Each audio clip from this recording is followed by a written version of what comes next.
ของต่อไปนี้ภาษาอังกฤษเรียกว่าอะไรไม่รู้ล่ะ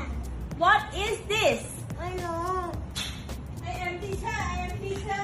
Truck โอเคต่อไป What is this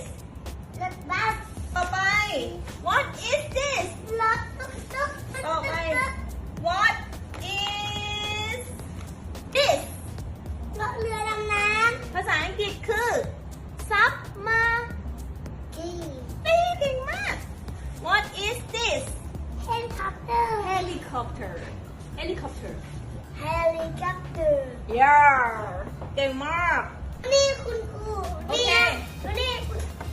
เฮลิคอปเตอร์นี่เฮลิคอปเตอร์เฉลย Helicopter ต้องอ่ะ Helicopter เฮลิคอปเตอร์ This รถตำรวจ ภาษาอังกฤษคือ Police ค่ะ Last one What is this รถแท็กซี่ Taxi Yeah ตำรวจ จรวด is Rock ก้า Rocket Yeah เคยนั่ง อะไรรับการ เคยนั่งหรือเปล่า เคยครับ เคยนั่งตอนไหนครับ เคยนั่งโทนิวาครับ ไปโซเนวาโอ้โหจำได้ด้วยเหรอแล้วนั่งไปไหนอีก แล้วนั่งไปตอนเด็กๆเคยนั่งไปภาษาอังกฤษกัน ไปภาษาอังกฤษไปเกาหลีหรือเปล่าเคยไปปะ ใช่ครับ โอ้โห ไป